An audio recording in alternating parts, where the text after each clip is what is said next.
Hello and welcome to the Production Pod, a place where we meet and talk all things creative production, from TV broadcast, commercial and film, a place where we unite with industry professionals. I'm Craig Reeves and I've worked in the world of post-production since being introduced to the industry back in 2006. I've built since, with my business producing partner Danny Jones, a virtual post-production facility named Pickled. But less about me and more about the person I'm going to introduce you to, Mr. David O'Brien, a post supervisor originally from Ireland and now working in the UK with credits spanning many BBC and ITV primetime dramas. Nice to meet you, Craig. Oh, no. Nice to see you, Craig. Nice to meet you too.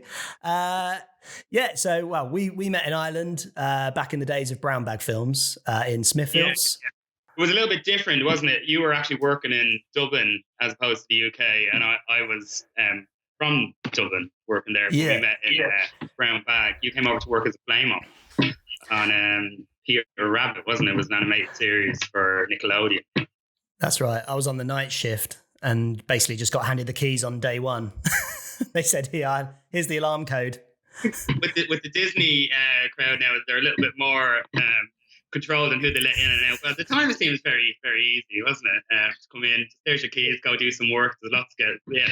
52 episodes. It was just one show that we were working on. But I think I was probably only there about 6 months myself when you joined. Okay. It was interesting. It was my first post-production role as a post-super in an animated series or a preschool children's TV series, which probably wasn't really my background.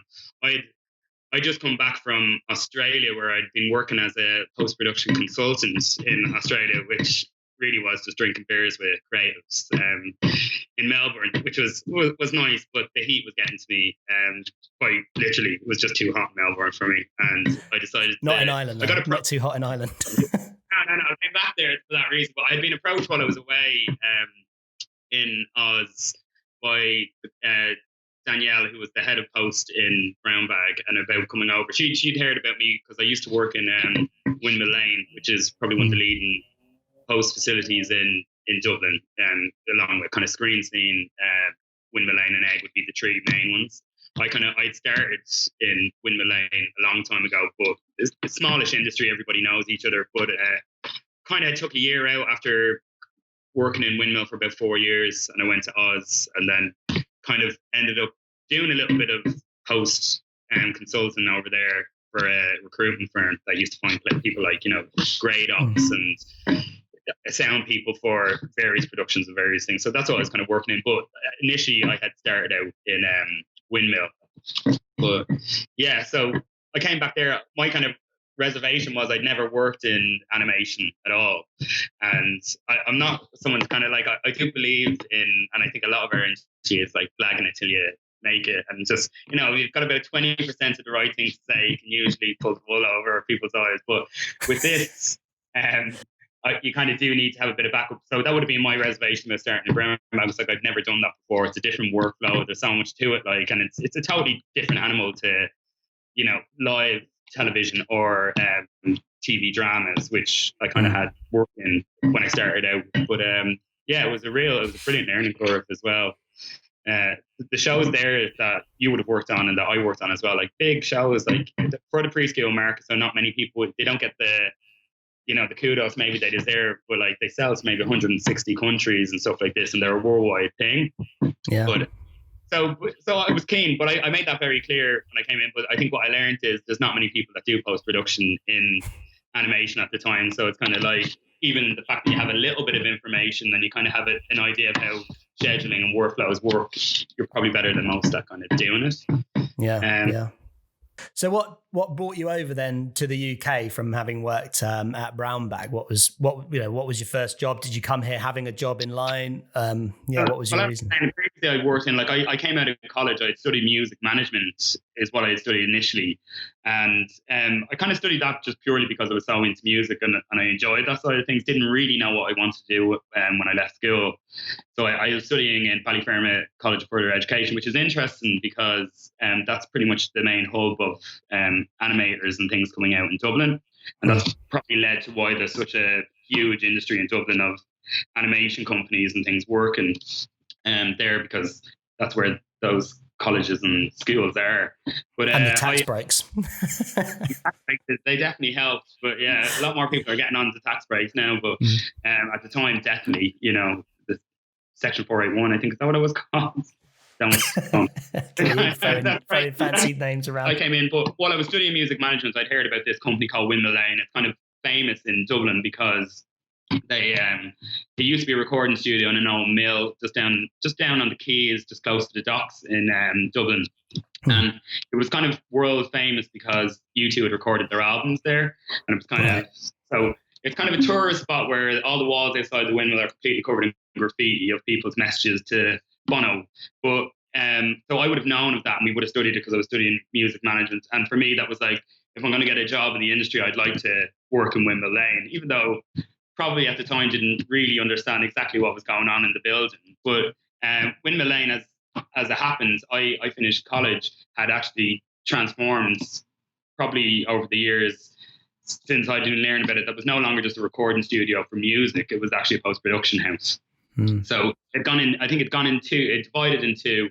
So they had moved recording studios down to the docks in Dublin, still maintaining the name Windmill Lane. But then there was the studio there as well, the famous studio that was the mill, and that was pretty much a post-production house for commercials, TV and film, and most people, like, a lot of work on through. So obviously I was applying. I seen that there was a website in Dublin where every single person that wants to work in the industry, you kind of looked at this, there'd be probably about 10 jobs on it, like a little notice board. It was the Irish Film and Television Network, and literally every single person in college, you check that every day to see what it was. But then that also meant that everybody knew that, so then everybody applied for the same jobs at the same time. But 5 jobs, but 500 people wanting this. Exactly. But so I think I was working at Virgin Megastores at the time while I was in college, and obviously music related in some way. But I was doing the cash office and kind of I was managing a team there. But I went away, and I remember I was applying for a job that come up, and they were looking for a production accountant in Windmill Lane. And I had no accountancy experience at all, but I had run a cash office in a shop, and that was pretty much my goal. But then obviously, as we know, lots of the systems in our industry are always based on workflows and kind of computerized systems and stuff like that, or scheduling systems. And I'd had kind of experience in Virgin of working in using this thing called Elvis, which is an industry thing where it was a system for getting CDs in, what's selling, what's not, and monitoring sales. So I would use that, and I did the cash office. So I did have some kind of experience with money, we'll say. So I was like, I can do that. I can do production accounting. So I think I had about 4 interviews actually for this job, which was kind of entry level. But eventually, I think it took something like 7 weeks.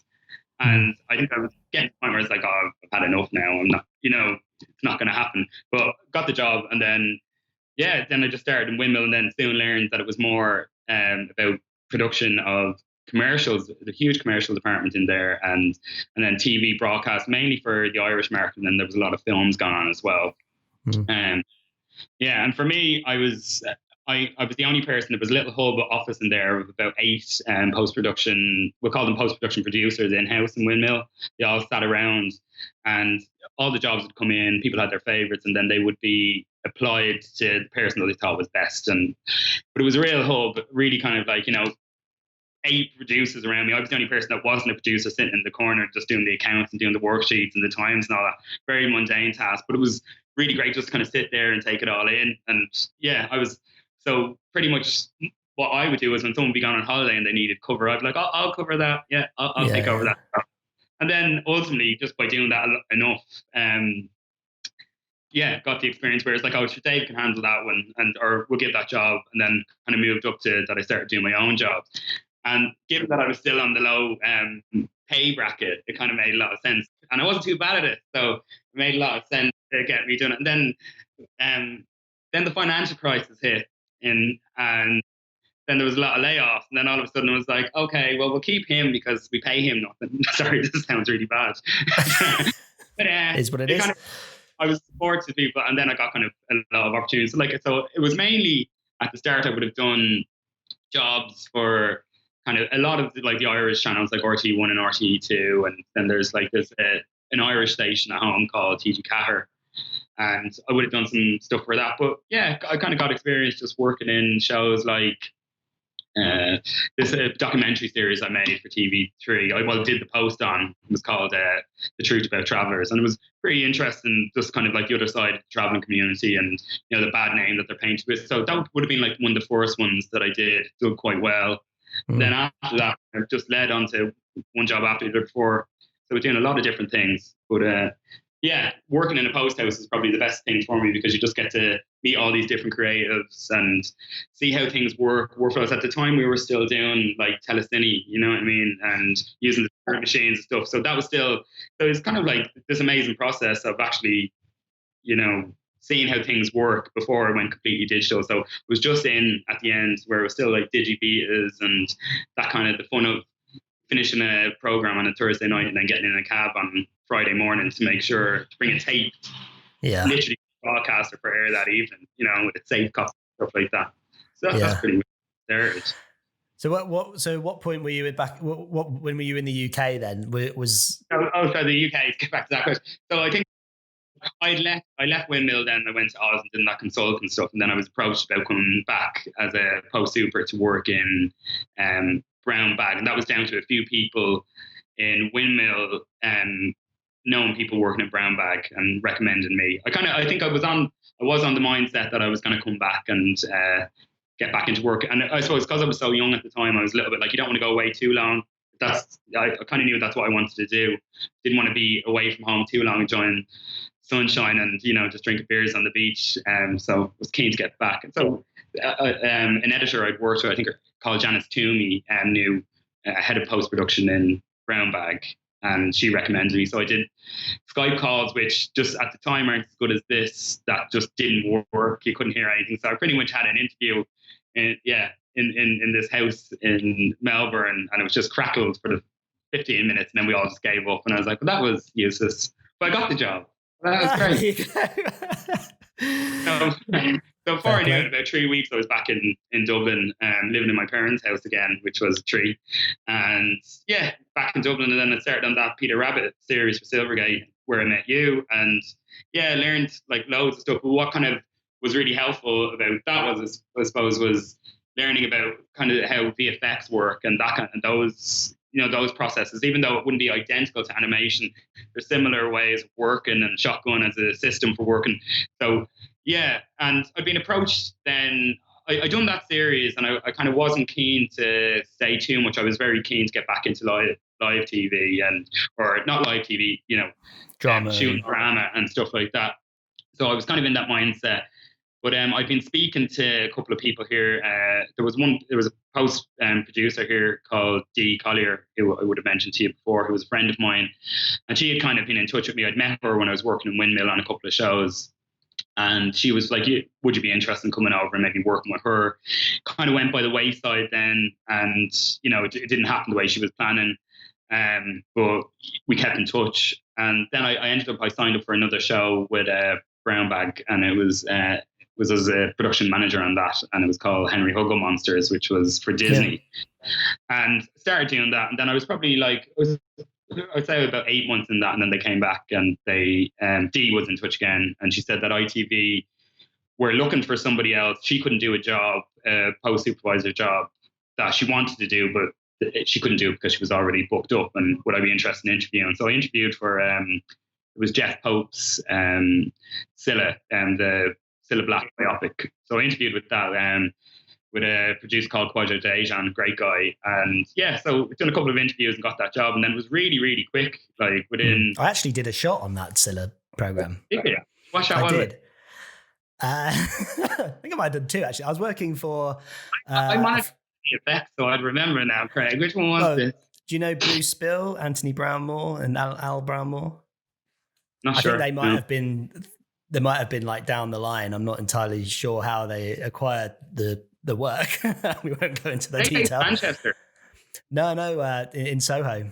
And I'd probably been set up a few years, but I went and freelanced for them, and they were just working on a few shots for that Scylla, and it was kind of making streets look like it was from the 70s and what have you. So getting rid of modern street furniture and what have you. Yeah. That's interesting. I didn't know that. That just shows. But I suppose that's what a lot of the thing is. Yeah, I'll take that job, and then it just goes out like it's a branches small of world. the tree. Yeah, didn't get any credit on it, unfortunately, though. I assume, because I remember that. No, I didn't get one either. Never mind. On the streets, when she went, I know there was it was only it was a mini series of 3 episodes, but there was a lot of it was when she went to America and she was working in New York and stuff. So I know that they were trying to make those streets that they shot in Liverpool look like New York as well, and adding stuff and then removing stuff. So there was a lot of that going on. But it was a great show though. But it was like it was funny for me though. Like I'd come over and I'd done this. I was really it was only 3 episodes, and you're coming from something where you had 52 episodes on the go at the same time. But I was just so adamant, like, right, I'm gonna, because it was a new country, just focus on that, make sure that did the best possible job I could. But the experience on that was amazing. Like it was. I think I was about a month in the UK, and then we had booked Abbey Road, and it was full orchestra to go in and record Scylla tracks, and it was Paul Whitting, brilliant director, and the team of us, and we were in. You're in Abbey Road, and you're with Sharon Smith. Absolutely amazing singer. She's phenomenal. And they have the booth, this full orchestra. You just stand there. I was like, almost pinching myself. I was like, how the hell did I wangle this one? Such a brilliant experience. And I was like, well, if this is what it's like making TV shows in the UK, I think I'll hang around. But it was only ever supposed to be, I'd come over and I'd do one show and potentially go back. I think I wasn't planning on, staying. Well, at the time it wasn't stick around and see what happened. But so we did that show. It went down really well. It was we worked in Technicolor, and did the picture, and Jumbuck did the sound, and really great group of people in both things. I think it looked really well. It was directed well, and the acting was good. So it was a lovely first project to introduce myself over. That was how many years ago now? So if you're only going to be here for one show, and you've been here since, how long ago was that? 6 years now, yeah. 6 years. 6 years, it's flown. But I think I had a really good experience. ITV seemed happy at the end of it, and then I really quickly got asked to do a show called Home Fires for. I met a producer, an exec producer called Catherine Oldfield, a good friend of mine now. But she was doing this show. We met, we got along. So pretty much as soon as Scylla finished, went on to that. And I think, or in the interim, I'd done a film then called The Eichmann Show, which Technicolor, because I've been working with tech, and they were finding it difficult at the time, which is not so much now because there's so many PPSs. They were finding it difficult to find a PPS, and I was kind of apprehensive about doing it because given I was just here, I wasn't. PPS as post-production supervisor, right? Sorry. Sorry. So they were looking for a post-production supervisor for that as well. I was a little apprehensive about doing it because I didn't want to stretch myself, because I think we're just in the end of delivering Scylla. But it was more just because it was, your first gig here. You want to make sure that you're around and for everybody. But they asked me a couple of times and I did that. So I did that film. That went really well as well.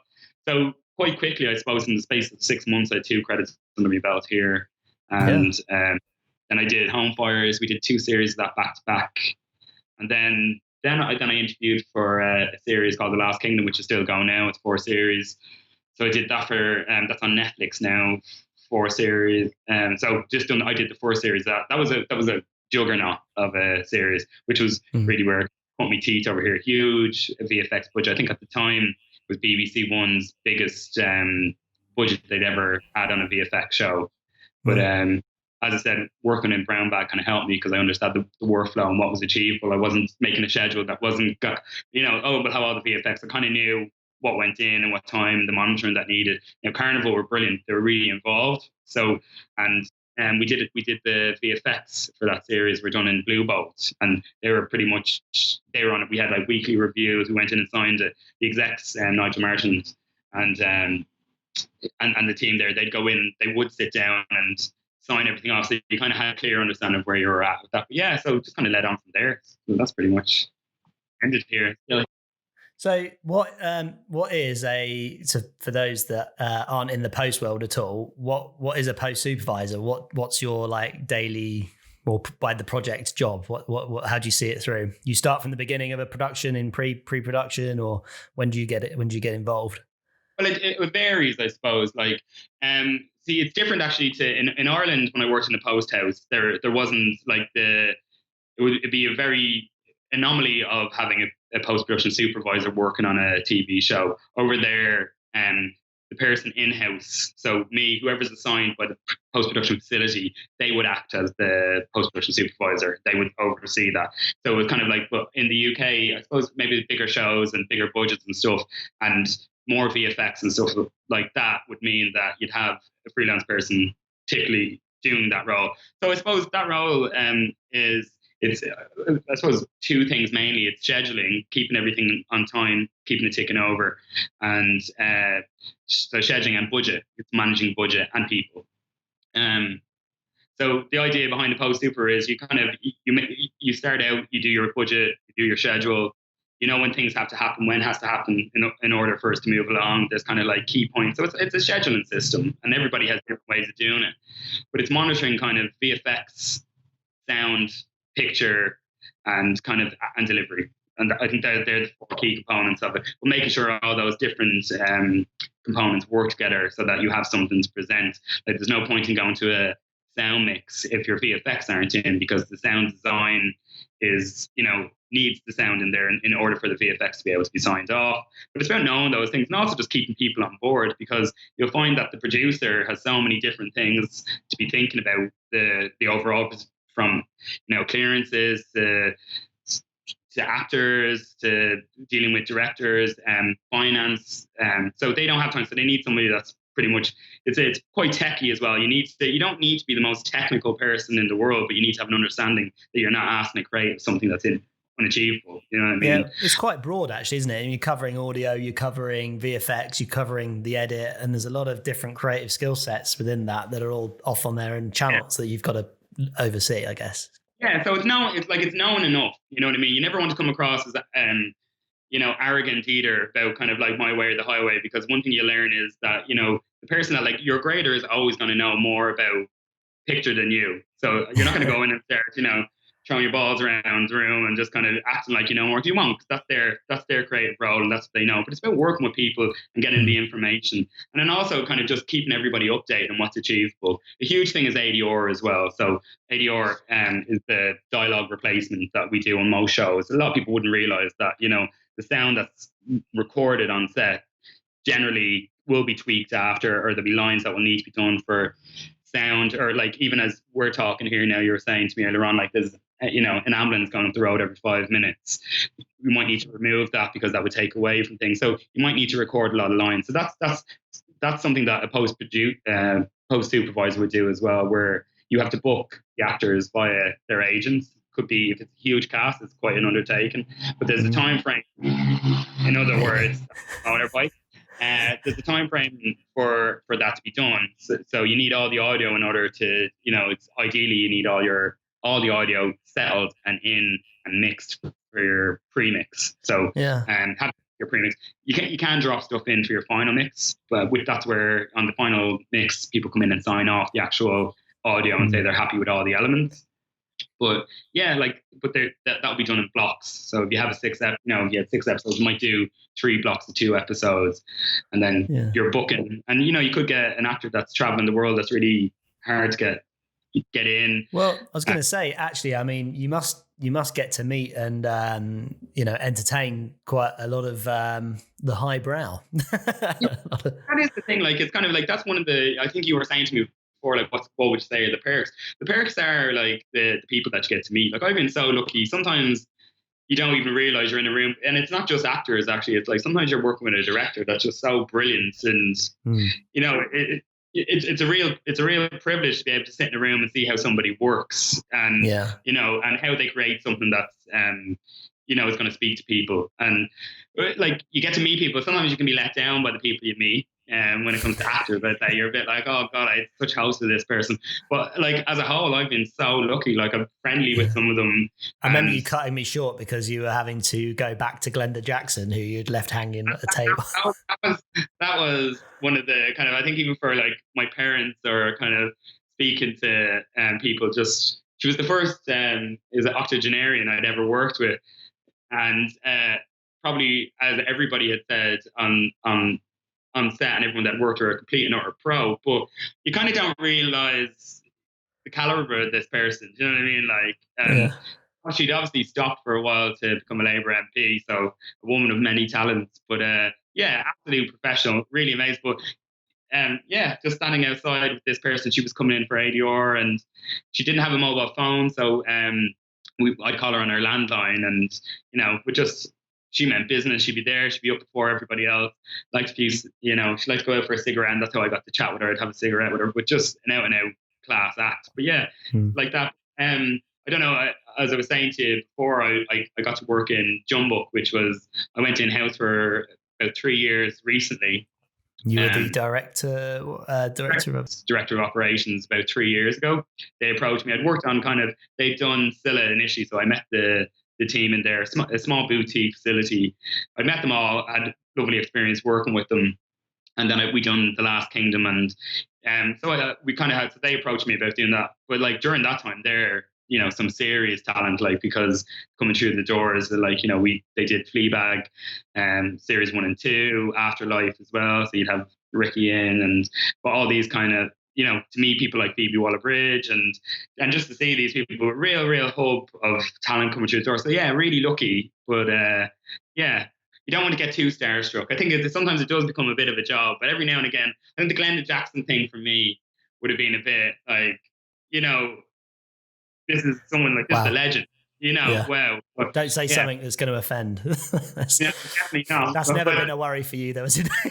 Oh no, I'm very, very sweet and shy and reserved most of the time, Craig. But I take a few drinks to loosen up. But no, it's kind of professional when it comes to dealing with people. Cheers again. Yeah.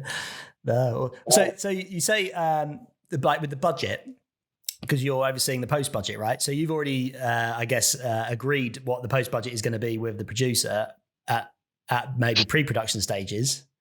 Well, I think so. There'd be kind of like, I suppose, with a lot, I would say, for example, with a lot of the ITV shows that I would have done, they'd have an understanding of how much it roughly takes to make, let's say, a 6-part series. They have production executives in there that, that's their job, is to find the people and to, monitor the money. But what I would kind of do is, we'd have a general idea figure, but it would start with quotes. So I'd probably throw out you throw out the quote to the various facilities, get all that stuff back, have a look, and then using the quote, you'd build an overall post budget. But then obviously you have to take into account things like the studio hire for the ADR.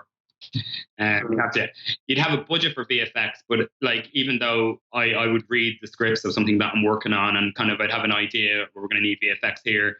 They haven't started shooting yet. You don't know what's going to come up, and you don't know what's going to happen on set on the day, what the light's going to be like, or how experienced people on set are. You know what I mean? Like, it's like there's a reason why there's VFX supervisors sent to set on big shows for days and stuff like that. But it can't, like, they can only advise. When you have a group of people on set, it's not necessarily going to go exactly the way you want to go, because different things and different variables will happen on the day. So you kind of have to have a little bit of an idea of kind of, you could overspend. Sometimes I like to err on the side of caution when I'm doing something, just to have a little bit more money. I prefer to go back and say that you didn't spend a certain amount of money, but you recovered, and then you can use that money to go into a different section of the. Well, it's not unheard of that by the time it gets to post, the budget is kind of like, for production, it's like just grown and grown and grown, and then you're given we said this much for the post, but actually, like, because we had to get this particular camera in with this particular lens and this particular cast member, we've only got this much now. So it's kind of how in the long form drama world, how strict is. Well, that's the comment, like, I've had. I'm not going to start naming things, but I've worked on shows like, and the budget that I would have thought I was working to is just not the case by the time, because of overspends, or a location that seemed so integral to the show was somebody that cost 50 grand or 60 grand more than what they, that's what, it's a deal, it's a bidding war. And, so you kind of do, sometimes you do feel a bit like the poor brother at the end of it, where it's kind of like, oh, but like, how am I supposed to, how am I supposed to deliver it? Now, thankfully, it's built on relationships with post facilities where they will work with you, and if you bring work to a lot of people, they'll do you a favor, and you kind of have to do call in who's your mates and who's not, and you know what I mean. But people understand that. But at the same time, I like it's kind of the post supervisor role for me would be a bit of a middle ground between a production company and a facility. It's not about kind of making sure that a post facility has to be hammered down on price and do what they want, because that's just not fair. And it also means that you're not going to get the best product. I'd be kind of more, let's find an even ground. Let's, you scratch my back, I'll scratch yours. And that's important. But there's no point in kind of getting a bottom of the barrel quote from someone, or for someone to say, no, I'll do that for nothing, because the show's on screen, you know what I mean? And all the money that they spent in production, if the post finish isn't good on it, it's kind of a waste of money. You want as much of the money on screen as possible, and it's just about working with good people and people that know what they're doing. And I think that's the key thing, and it's also, you don't want to be insulting people, you know what I mean? If you want to work with the best grader, if you want to work with the best mixer, and you want to do those things, you don't hammer them down on price. And I suppose in the given market, there's so much work out there. I know it's on hold at the moment, and it's kind of, but generally it is ramping up. That there's a lot of work there. The facilities, because we're not working on. We kind of missed the coronavirus. Just in case someone's listening to this in about 6 months' time and wondering why there's no work about at the minute, that'll be why. Yeah. So there is work going on, but it's probably what has been already shot. So yeah, I think that's what we found is that a lot of the stuff that's already been, like you say, has been shot. A lot of the facilities set up remote and sent all their staff home with the kit, and all the post houses in particular were sharing their posts on LinkedIn. Look, here's Brian and here's Sarah. She's at home, cup of tea. Yeah.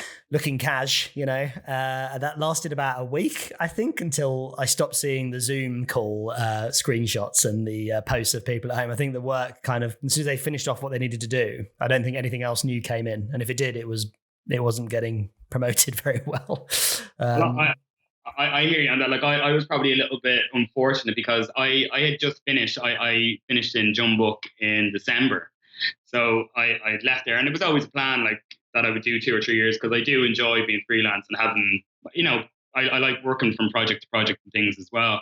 So I finished that, and then I was trying to bide my time to get something that I really wanted to work on, and I had a couple of options, and I literally had got a job that I was really, really, really excited about. There was lots of interviews with on stateside and here, and it was shooting here, and it was all good to go.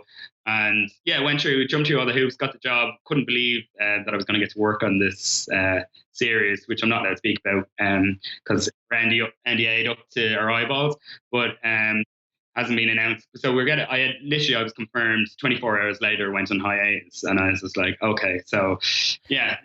But that job will hopefully come in the future.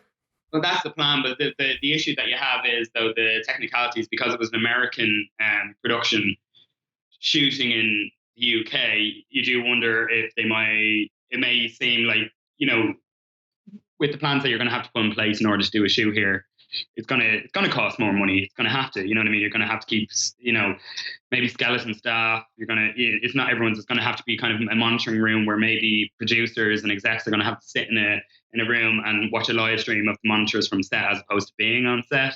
Yeah. And, there's going to be this hidden cost there, and it's going to cost money. But then I suppose it does boil down to, I don't want to be putting them off because I really want them to come back, but is it going to be sound to do that? Or could we just pull the whole thing back to America where everybody is and do it there? It's not looking too good in America, though, to be fair, at the moment. And not that I want it to get any worse there, but I hope we get better quicker so that we can kick off and get moving. But so that's the waiting game we're playing now.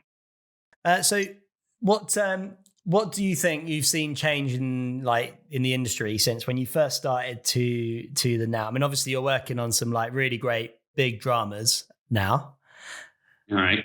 Do you think anything much has changed, since your first early days in those dramas, and then even when you're back at Windmill Lane, or is the system still very much the same? Because obviously we're set up as virtual. We're trying to get as many jobs to be worked on remotely as possible, which is quite convenient with the coronavirus, because that works well. But there's still big post houses in the centre of London. A lot of production is still in the centre of London, and obviously coming from Ireland, you're not a man from London from the beginning.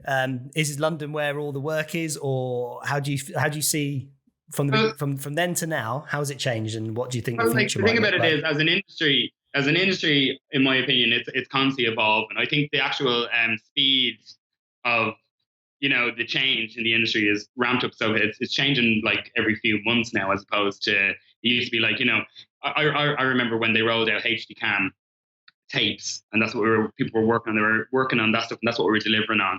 And then it went, I think in the UK and Ireland, actually, I remember we were on HDCam SR tapes. Yeah. That was a step.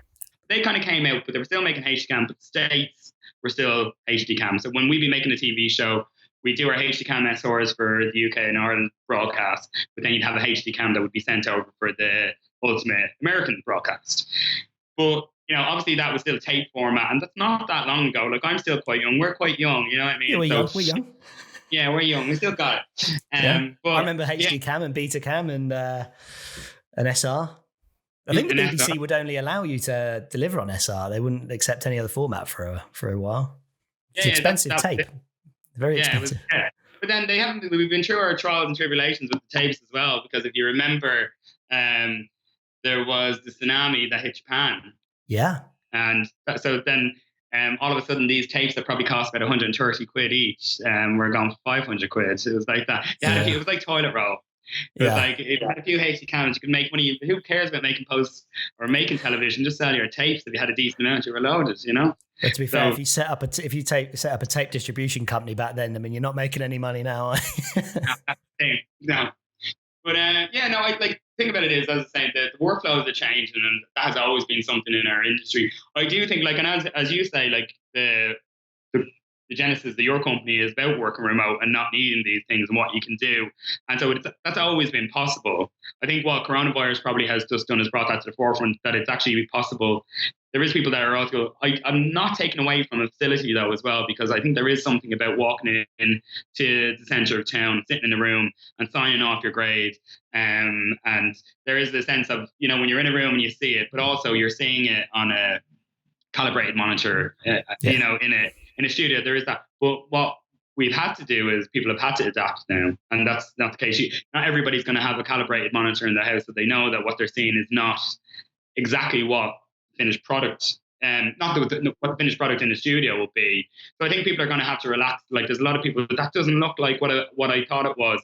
No, you sign it off to the best of your ability in the studio. It's going to be transmitted on so many different devices and different things that it's going to be encoded differently. So, you know what I mean? Like, even the Dolby Vision, you have your standard there, and then what happens is you put your metadata in, and then when it goes to the actual device, the device picks up what it is and then finds what's the best way of showing this. So it's never going to be the same, but at least if everyone's in the same room looking at the same monitor and all agree that it's right. The genesis of it, that's as good as it can be. That is what we wanted it to be. Now, the television sets that are out now that are so good that it's not that far off, and so I think that's the thing. And even with the grading situation now, where you would do your HDR grade now, but you used to, when it came out, you do a separate SDR grade. So there were two separate entities. So you tweak them. But I think now what it is I think Dolby Vision are doing it where you do your HDR grade, and it's kind of like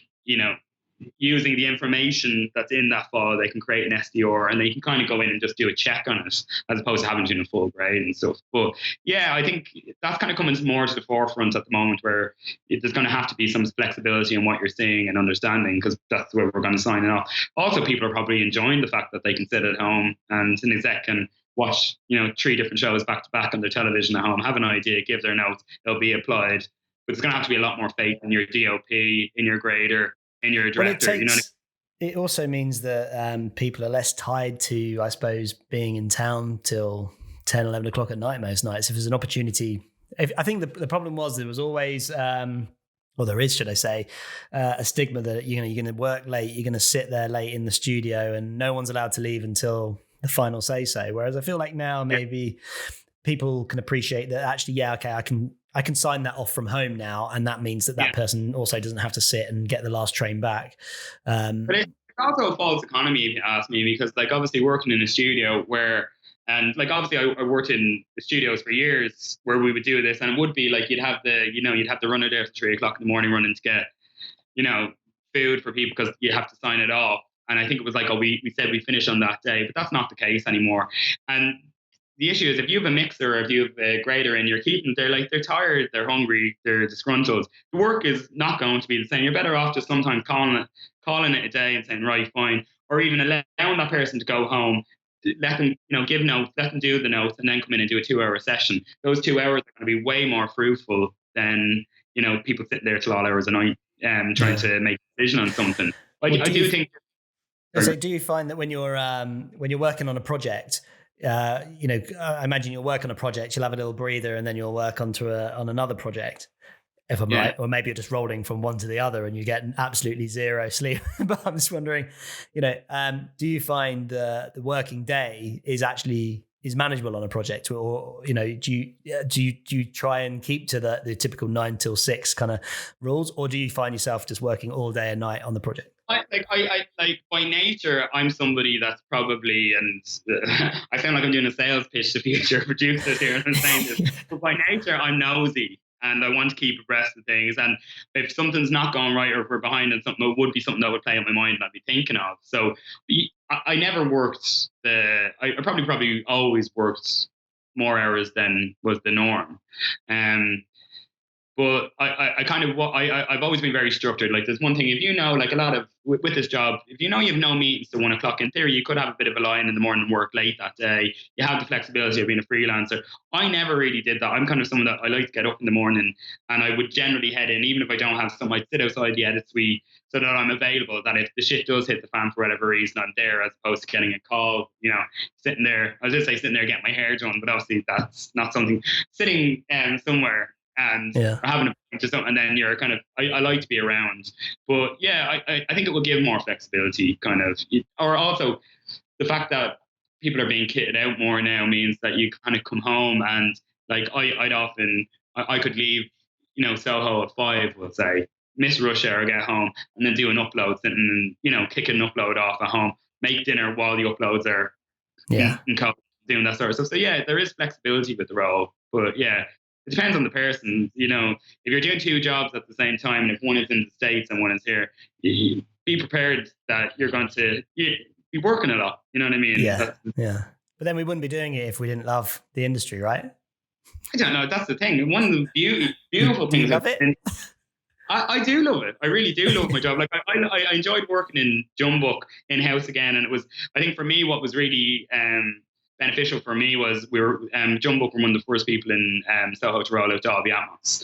So while I was working there as an operational manager, it was right, we're here, and I got to learn that. I got to see things with some people that really know their stuff, and they rolled out, and I learned that on the job. And I, like as I said before, working in Brown Bag, I learned about VFX and the animation side of things. I got experience in lots of, so kind of by going in-house and doing that and focusing on something for a while, you learn it, and then it's another string to your bow, and it makes you more all-rounded when it comes to working on a show as a freelancer. But I do love it. But then one of the lovely things about this industry, as you'd probably know as well, people like to have a drink, and it's kind of when you have this kind of pressure and you have these kind of deadlines on you, you do get to go out, and people like to go, and there's always a nice, rap parties. They're a nice thing, and there's always some really interesting people that you can go for a pint in Soho as well. That's the lovely thing about Soho. It's filled with bars as well as post facilities. Do you know what I mean? Is it? Oh, I didn't realise that. You wouldn't. You're just so studious. I know. Like I never get you out for a pint. But it's all right. It's all right. I mean, Soho obviously is full of bars, but when you're the guy sitting at the desk with like 4 or 5 execs behind you, you're not allowed to, you don't get to enjoy that bit. You just can't wait to get on the train, get home and sleep, and then get up the next day to do exactly the same thing again. You just please, if the runner could just ask me if I also would like a beer, that would be nice. Yeah. No, it's funny that you said it, because I was saying to you, I took a bit of time off at the start of the year before I took that job, and I'd obviously been interviewing for other things and speak to people, but I would never, and like even when they do on Friday, they do, they like come around with a drink or a cocktail or whatever in the facility. I never have that. I kind of, work is work. It's when I walk out of the facility, then it's like, yeah, go for your life. But I never have a drink. I don't know. I just don't associate them, because I'd be cross-eyed in a glass of wine sitting there at my laptop, and I'm like, I would just send an email with the wrong information. So I'm not risking it until I'm on my own time. That's very clever. Yeah. I had an interview. Thank you. I had an interview about 11:30 there a few months ago, and so it was grand. And but I'm not working. I'm off. Like, I'm just interviewing, and I was seeing people. So I had the interview. Then I decided to walk. I was up in Holborn, so I decided to slowly walk into town. So I got into town about 12:30, and then I was supposed to meet a mate of mine at 2. And I was like, it's 12:30. I was like, can I have a pint at 12:30? And I was like, God, it's early and everyone else is in work. And I'm like, oh, I might just have one I might have a pint of Guinness. I hadn't been drinking. And so I was sitting outside, went to the bar, and I literally, as soon as I put the thing down, I didn't even realize I was sitting in the window. Pretty much half the industry, everybody just walking by, and there's Dave. I do. Looks like the best job in the world. Trying to explain to people, no, I'm not working. I'm actually on holidays. But yeah. Yeah, it's a fine line in Soho, isn't it? Fun and work. It's kind of on each other's doorsteps. It is my favourite part of London, though. I absolutely love Soho. I really do. Yeah. Just place, and stuff that goes on there, all the little bars and stuff. And you're always meeting people. It is kind of, it's very family orientated there as well. We bumped into each other in a pub. Sorry? We bumped into each other in a pub. I think you were with Sarah Mooney in the Mason's Arms up Great Portland Street. I think opposite Double Neg. Yeah, I hadn't seen you for ages. Hadn't seen you for years, probably since Ireland. And then I'm like, David? Yeah, I know. That's how it happened. Yeah, here we are. It's a big place. Like, there must be nearly 10 million people in this city. Like, and when you go into Soho, you meet. Yeah, but 9.9 million go home at the end of it, and if you're the one in the pub after hours, it becomes a really small place. I remember, remember thinking, like, I've just seen this person every day for the last week. We're getting the same tube, from the same station at the same time, and you start to think, actually, if you take away all the tourists, you've got quite a small core amount of people that have their routine that you're part of, and you realise actually it is quite a small place. And quite weird. I mean, there's nothing more, I think, brilliant than bumping into somebody in Soho, because it always feels like you shouldn't. This place is too big for us to have bumped into each other, but we have. It's the romance of it all. The romance. It's dangerous. It is romantic, but it's dangerous as well. Like, I remember being in the Shaston Arms, that little pub just off Carnaby Street, which is known. And I was sitting there, and I think I'd just taken on a project, and the execs that hadn't even met me yet were there, talking about the project. Ooh. But in the inside, and how top secret it was. But I'm a bit like, I know it's top secret because I've just signed up with these two, and I know what they're talking about. But then there's the execs from ITV as opposed to BBC are in the pub as well inside. So you need to be very careful. The walls have ears. You know what I mean? Very small. What's it like working for the likes of ITV and the BBC? Because have they got a presence on a project, or is it mainly left up to the production company that you're working for? I think ITV are kind of broken up into a lot of individual production companies now, is the way they've kind of done it. I worked with ITV a lot, and to be honest, I'd be really thankful to ITV, because I'd like to think I've done a good job with them. So they generally do approach me, even though it might be the producer approach me, they'd recommend me, which is quite nice. And I've had, the production execs, Gail Kennett at the time when I started, and Judy Burnell, I really, really fond and respect those women, and they've always been really good to me. But so they've kind of like Silverprint Media and Tall Stories are two of their companies. So they kind of break it up now, where they're quite, they have their own slate and they work for themselves. So they each have an exec. I've worked at Catherine Oldfield, which you would have done a bit of work on the Bay with recently. I worked with Catherine a lot. She's brilliant to work with. And,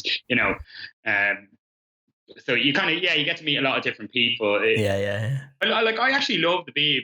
Some people, BBC they have an in-house delivery person that you kind of deal with there. So you kind of, when you start up, you get this kind of setup kit from them with kind of all the information about what you need about clock numbers and all those sort of things. And they're really responsive. And, ITV, I enjoy working with because they kind of have, there's various departments for your sound clearance or music clearances. They have people there. So they have all the different departments that you can kind of contact, and so there is support there. You're not kind of like, I've worked on things where you're completely at sea on your own.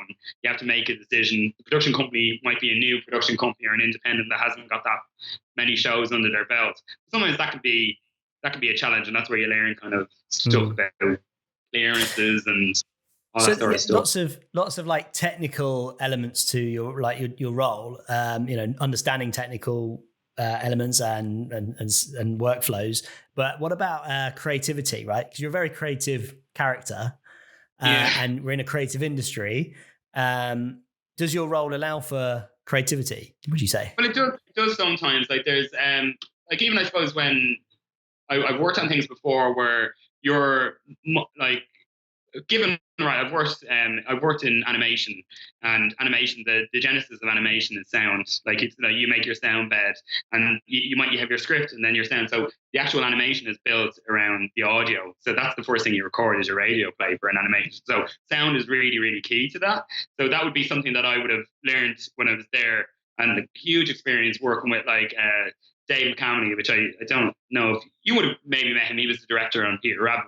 Brilliant guy, like, that was involved with The Lion King back in the day in the States and come back to Dublin. He's an Irish guy. But learned a lot about audio while I worked there. And then obviously I've just worked in a sound studio with brilliant mixers and a small team of really, really good, talented people. So I've always been kind of like that. But what I would find is sometimes I know people through that.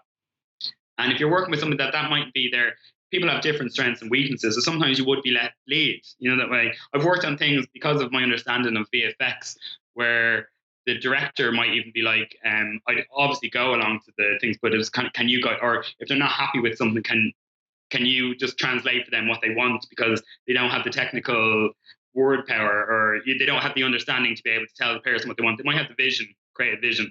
So sometimes you can get, opportunities to give your say and have a bit of input. And I think that's kind of fun when you kind of sometimes, or you might make a suggestion for something and then they go with that and you're like, oh, I did that. Actually, that's quite nice. That was mine. So yeah, I think it's opening up a lot more as I kind of get more experience as well. I've been approached about post-producer role, which is pretty much a similar thing, but you might have a team underneath you where it's a post-supervisor would be below you and then a coordinator.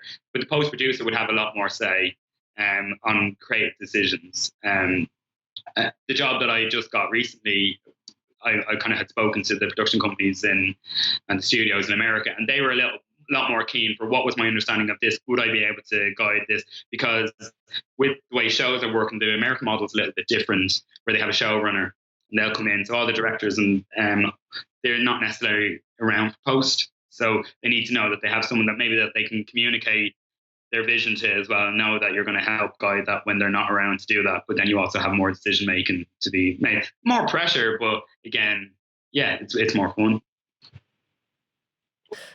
If you could give your past self any advice, that's a good question. What would it be? If you coming out of the Virgin Megastore on the way to the windmill, what advice would you give yourself now? I don't think I failed this, but if I give it, sometimes it's about learning when to shut up. Like, there's nothing more embarrassing when you have a team of really talented people in a room and the work experience kid decides to give a note. And that happens a lot. And it's like, quiet. You have too much to say for yourself.